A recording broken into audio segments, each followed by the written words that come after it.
জাতীয় দলের পাইপলাইন হিসাবে অনেকটা শেষ ধাপ অনূর্ধ্ব ২০ দল। যে কোনো শিরোপা জয় যুবারা আত্মবিশ্বাস পায় জাতীয় দলে গিয়ে ভালো খেলার। সেই লক্ষ্যে যুব, সাফ ও এফসি চ্যাম্পিয়নশিপের বাছাইয়ের জন্য ক্যাম্পে যোগ দিয়েছে এই ফুটবলাররা। ২০২২ সাফে ভারতের কাছে ফাইনালে ৫-২ গোলে হেরেছিল বাংলাদেশ। সেই আসরে ৪ গোল করেছিলেন ফরওয়ার্ড মিরাজুল ইসলাম। এবারও শিরোপা লক্ষ্যই তার। যদি যাইতে পারি টিমের সাথে অবশ্য চ্যাম্পিয়ন হওয়ার চেষ্টাটাই থাকবে। আগের সাপেও আমি সেরা গোলের দাদার দৌড়েছিলাম, তো এবারও চেষ্টা করবো সেরা গোলদাতা হওয়ার জন্য। সবাই অনেক ভালো প্লেয়ার, তো এখানে অনেক চ্যালেঞ্জ আছে। আমাদের ৩৪ জন স্কোয়াড ঘোষণা করছে, এখানে অনেক বড় চ্যালেঞ্জ।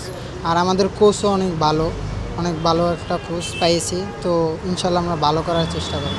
১৮ থেকে ২৮ আগস্ট নেপালে হবে অনূর্ধ্ব ২০ সাফ চ্যাম্পিয়নশিপ। সেখানে গ্রুপ এ তে বাংলাদেশের প্রতিপক্ষ স্বাগতিক দল ও শ্রীলঙ্কা। বাংলাদেশের প্রথম ম্যাচ ২০ আগস্ট, প্রতিপক্ষ শ্রীলঙ্কা। আর পরের ম্যাচ নেপালের বিপক্ষে ২২ আগস্ট। এই আসরের পর তারা খেলবে অনূর্ধ্ব ২০ এফসি চ্যাম্পিয়নশিপের বাছাই। সেখানে গ্রুপ এ তে বাংলাদেশের প্রতিপক্ষ স্বাগতিক ভিয়েতনাম, সিরিয়া, ভুটান ও গুয়াম। 5-স্টার রেটিং প্রাপ্ত বিএলডিসি টেকনোলজির Walton super saver ceiling fan 65% পর্যন্ত বিদ্যুৎ বিল সাশ্রয় করে আপনাকে রাখে প্রশান্তিতে। ওয়ালটন ফ্যান হাওয়া বদলে দেয়।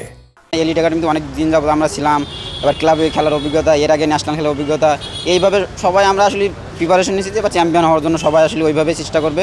আমরা নেপালের সাথে আগেও এফসি টুর্নামেন্টে খেলছিলাম গত ২২ সালেও, তখন আমরা ওদের সাথে জিতছিলাম। আমাদের ওদের সম্পর্কে আমাদের ধারণা আছে, ওরা ভালো টিম হলেও আমরা ভালো টিম। লিগ শেষ হয়েছে অনেক দিনের জন্য, সবাই বাসায় ছিলাম আমরা, এখন আসছি মাত্র। এখন বেশি একটা সময় নেই, 2 সপ্তাহের মধ্যে সময় আছে। এখন কোচ আছে, দেশসেরা কোচ আছে আমাদের, যতটুকু শুনছি মারুফুল হক স্যার। দেখা যাক এখন স্যার আসলে কতটুকু আমরা দিতে পারি। দলের কোচের দায়িত্বে আছেন মারুফুল হক।